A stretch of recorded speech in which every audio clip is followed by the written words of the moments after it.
Hello, welcome to Interdependent Study, our podcast where we engage in the learning and unlearning work for social justice and collective liberation. I'm Damien. And I'm Aaron. Thank you so much for joining us today. For those new to our podcast, Interdependent Study is meant to be a space and community for folks who believe in and want to do the work of social justice. Each week, we'll bring something new to the table and discuss our thoughts and feelings about it through the lenses of who we are and where we can go for a more just society.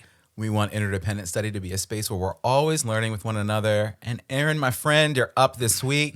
What have you brought to the table today? Yeah, I'm bringing the Dream Defenders, the organization, a set of papers called the Freedom Papers. Yes. So it's a set of 7 visionary sort of documents that imagine a future that's different from the reality that we're living in. And it's grounded in collective liberation, which is a sense that none of us is free until all of us are. Correct. And these papers get at 7 different but interconnected concerns. So I just want to lay them all out here for a minute. Yeah. This is the briefest way possible I could think about to talk about them. So stuff will be left out. I encourage folks to go check them all out. Yes. There's a really cool video tied to each one of them as well. So here they are. There's freedom to be, which gets at the way our capitalist economy forces us to make choices that change our lives. Then freedom from war, violence, and environmental destruction, which is fairly self-explanatory, but emphasizes the way that politicians and corporations create these conditions. Right. Freedom of movement explores how we're confined by borders and political and economic realities. A free, flourishing democracy points out how our election systems aren't free when voting rights are restricted, or when corporations can buy their way into influencing politicians and therefore policies. Right. Freedom of mind is about our right to a holistic education grounded in critical thinking, art, and wellness. Freedom from poverty lays out our inherent rights to food, shelter, clothing, water, healthcare, public transit, dignified work, living wages, and the right to form unions to protect ourselves in the workplace. Ooh. And finally, freedom from police and prisons is all about how police and prisons don't create safety, and that we deserve the money from those budget lines to be used for new systems that actually address the roots of the systems that create the need for police and prisons in the first place. There it is. Each paper sets up sort of the situation that we're in, the context, the reality. A lot of them ask then a critical question of whoever the reader is. Right. And then lays out a vision or sort of what they say our inherent rights are just as human beings. Yes. And so there's so much great stuff in these 7 papers. I'm excited to see where our conversation goes today, but yeah, where do you want to start? Yeah, I'm so excited for this. We were texting last night about it, like just how awesome these Freedom Papers were. I loved every second of reading this yesterday morning. I think this is brilliant work that they've put forward for us, and just this incredible resource and collection of dreams for the world that we all deserve, but quite honestly, we just don't have quite yet, right? And you know, as you sort of alluded to, it presented just like this myriad of reasons why that's the case, but also like how we should and what we should do to get there. So I loved all 7 of these. I was compelled kind of right out of the gate with the very first paper. As you mentioned, it's called Freedom to Be. I think it really sort of hit the nail on the head and presented the central thesis or purpose of these papers so well, and gave us as readers the context for why these freedom dreams are of such paramount importance, if that makes sense. Like the idea that all of us are impacted by systems and structures that are bigger than us, and we have to work to end them, right? So they name these systems and structures as being things like capitalism, white supremacy, patriarchy, anti-blackness, homophobia, transphobia, ableism, right? Like, and there's so many more that we know of, right? Like all of these things have proven time and time again that they have a tremendous impact on all of us, and certainly that they're dangerous, right? And that they inhibit the possibility and the dream for collective liberation. And I love that you sort of helped define that again. We talk about it so much here, so I'm glad you did that. I don't know. I appreciated that, and that being sort of the gateway, the entry point to these papers, right? I really like how they referenced and referred to the overall work that they're trying to do in general with these Right. papers as sort of being our new North Star. All right. I think that was and that is just an accurate description of the work that they're doing. And it really just made me so glad that we reread these. Yeah, absolutely. Yeah, that first one, Freedom to Be, really does set up the sort of it sets the ground for the rest of them. Yes. Sets a foundation. Yeah, absolutely. Right. So yeah, so I want to move us to talk about the Freedom of the Mind paper for a minute. Okay. I think it's so critical for an organization that's based in Florida to be doing this work right now with the fascist turn that DeSantis is taking. Yes. And you know, they also wrote this well before DeSantis was in the governor's office. Good point. So that's some good I context. Yeah, I think they did. Yeah. I think. Yeah. Or maybe right around that same time. Yeah.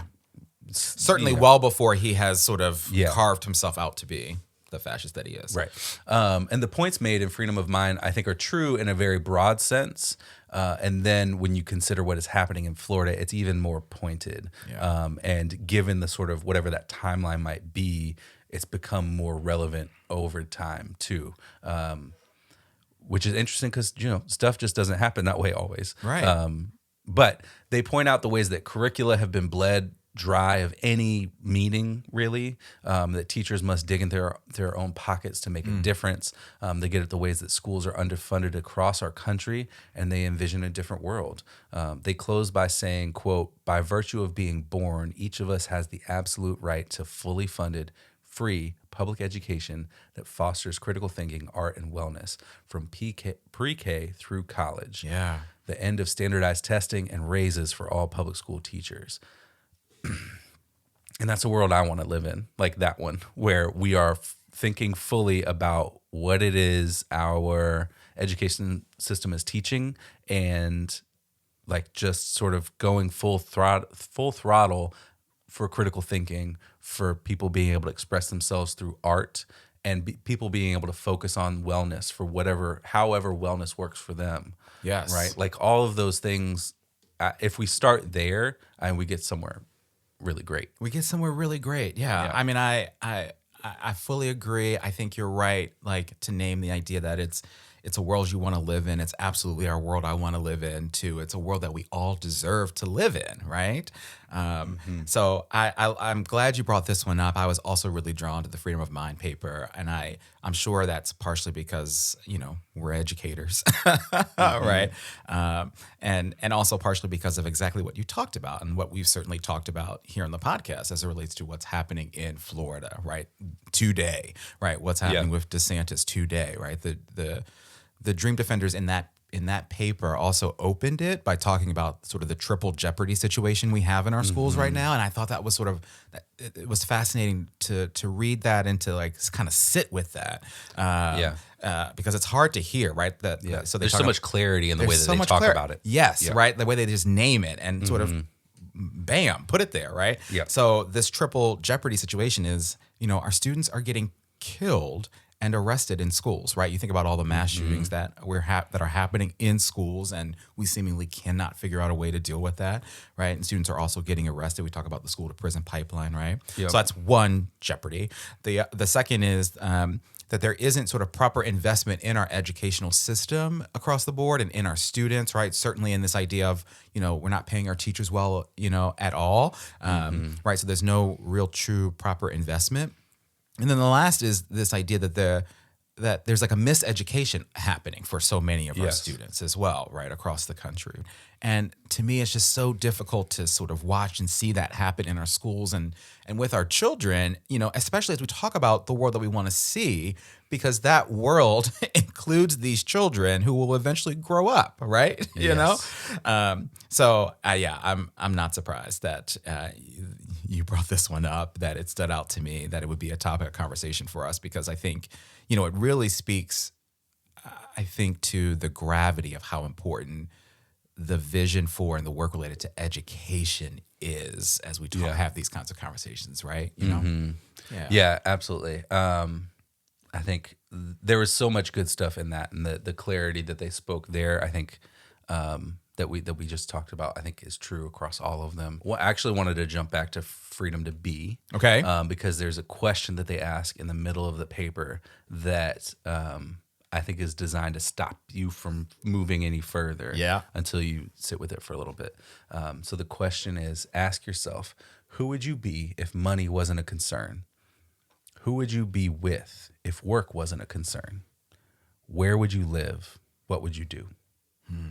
And it points out how much of our decisions in our lives are driven by whether or not we can survive comfortably Yes. with those decisions. Yes. How many of us have stuck it out in bad working conditions just because we didn't know what would happen if we quit and no longer had that income? Yes. Like, how true is that for so many people across the country, across the globe? We have to earn a living to have a place to live, and to earn a living, we have to negotiate what we actually value, and sometimes we have to sort of violate our own personal values in order to earn that check to have a place to live. 100%. And so having to negotiate all of that, I think, is something that we don't think about a lot because that's just what you do. And so I really appreciate that this was here to make us stop and think about the ways that we have to, negotiate our values with our work, to be able to feel safe and have a place to go. Yeah. And what does it mean to participate in that way? I think all of those things are really great, important questions for us to sit with. Because thinking about what will we do if money isn't a concern is an important exercise for us individually, but it also brings us to the point that our economic system is set up in a way that prevents us from being who we are. Absolutely. In a lot of ways. We have to make choices that limit what it is that we could choose to do.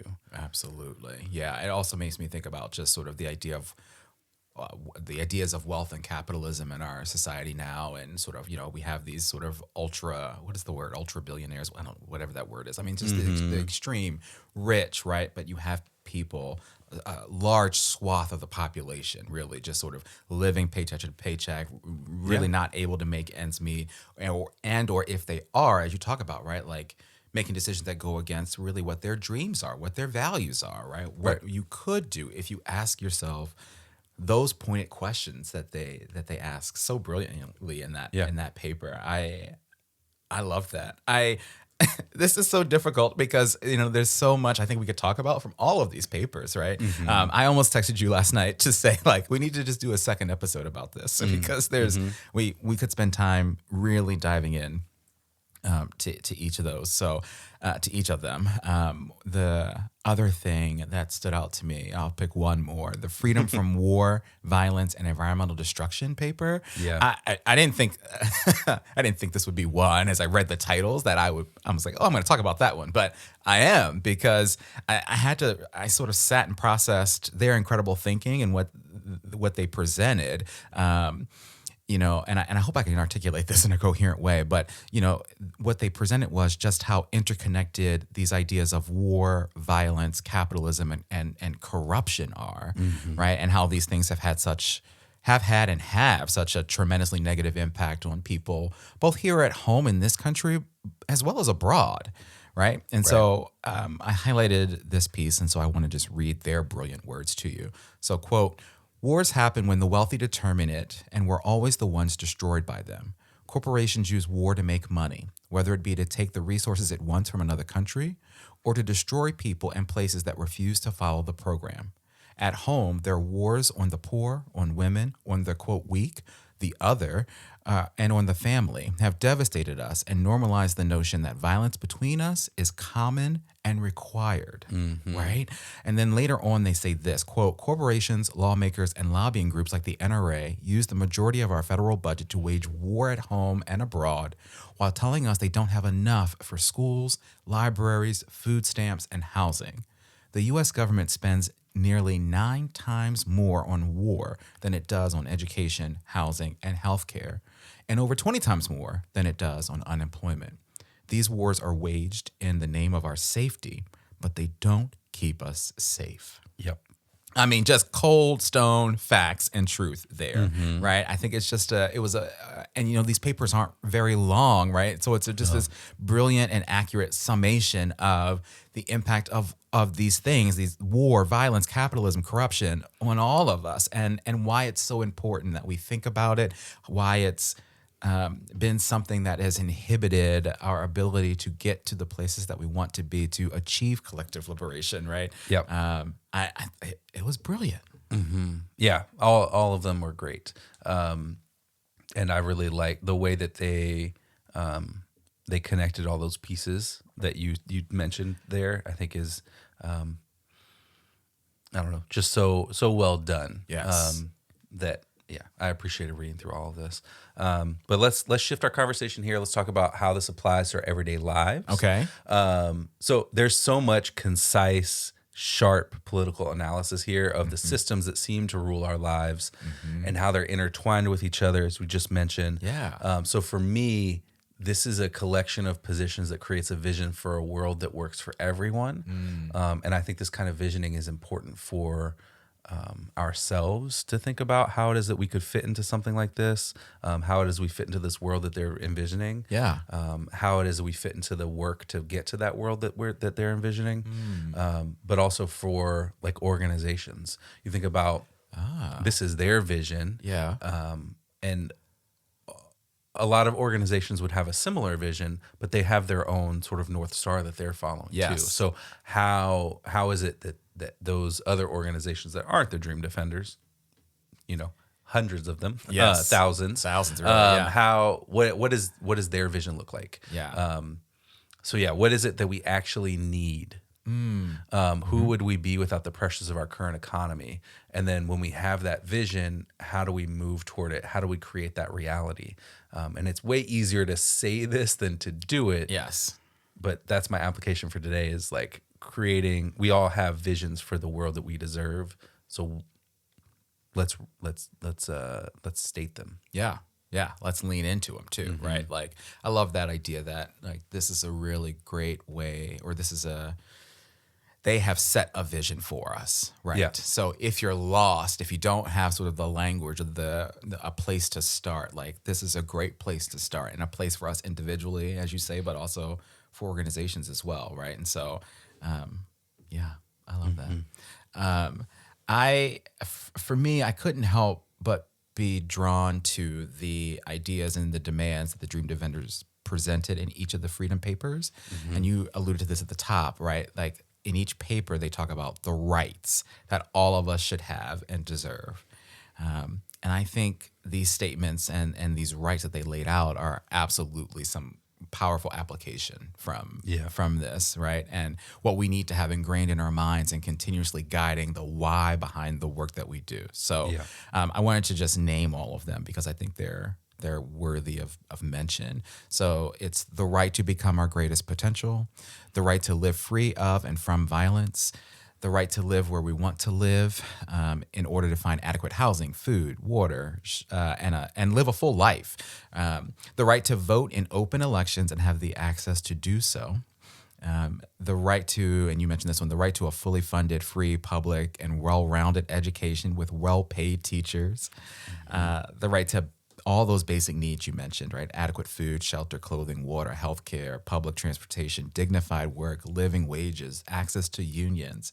And then lastly, the right to people-centered, humane justice and an end to the current criminal punishment system as it exists today, right? Right. I mean, I think, it's how each of these papers ends is just naming in bold, naming these rights as sort of undeniable rights that folks should have if we're ever going to get to that place. Yeah. And I thought they were all, especially after all of the work they did to talk about each of these sort of visions, right? It was a beautiful way to end them all. So I think they are absolutely the application for me. Yeah, because I think that's a good point. The sharp, very clear, critical analysis of our situation was then followed with very real, like sort of broad rights of what it is we deserve. Yes. And that's that the bookend of that, I think, is important. And the crazy thing is, like, none of those rights are outlandish by any stretch of the imagination, right? Like, nothing that I name there, like, people should have adequate housing, right? Like, like some of them are so basic, but as we know, so many folks don't have these basic things, these basic rights, and it's a shame, right? So I also appreciated that none of them, it wasn't like we're naming these basic rights and, oh, by the way, everyone should also have a Ferrari, right? Like, it wasn't anything crazy in there. No. Yeah. So I just wanted to say that too. Absolutely. All right. Well, so we've talked about freedom papers. We talked about how they apply to our lives. Let's talk about homework. Okay. What will we do to continue to learn about this beyond our conversation today? I think mine's connected to my application a little bit. Okay. And it's pretty brief. I want to look around at other organizations and see what their version of these freedom papers are. Okay. Like what else is out there? What's the vision that other organizations have for the world we need to build? How do they lay out what are those rights that they lay out? And how does that look?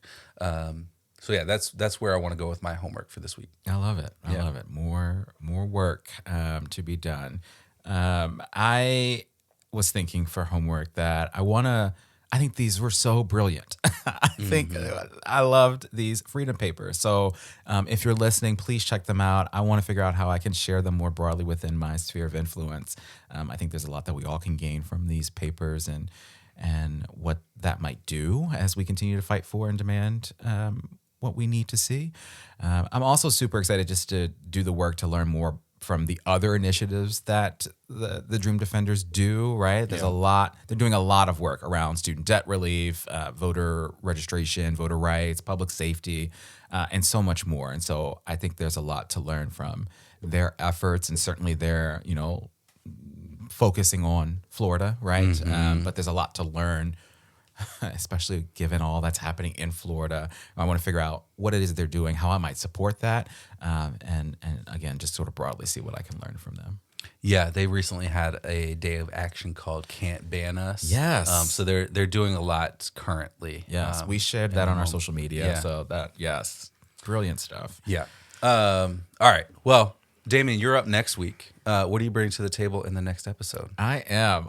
Well, Aaron, first of all, and for folks listening, I'm really kind of geeked that I get to say this. But next week is going to be our 100th episode. Sure is. Isn't that wild? Yeah. That's incredible. 100. It's a whole century. It is a Wait, whole... is that? That's not right. That's not how any of this works. So it's our 100th episode. If you've been listening since the beginning, I'm going to say it. We love you. We appreciate you. Thank you so much. And I love you, sir. I'm glad we're doing this.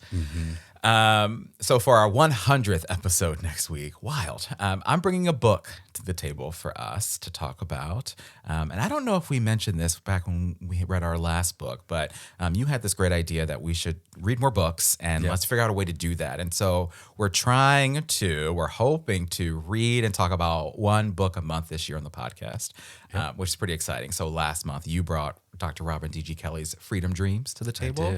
I did. So March is my month. So I'm bringing a book called As Black as Resistance, Finding the Conditions for Liberation. It's written by Zoe Samudzi and William C. Anderson. And it also has a really great foreword written by the one and only Miriam Kaba. I've already finished the book. I finished it earlier this week. I was at a conference, had some downtime. It was great. And I can tell you it's really, really good.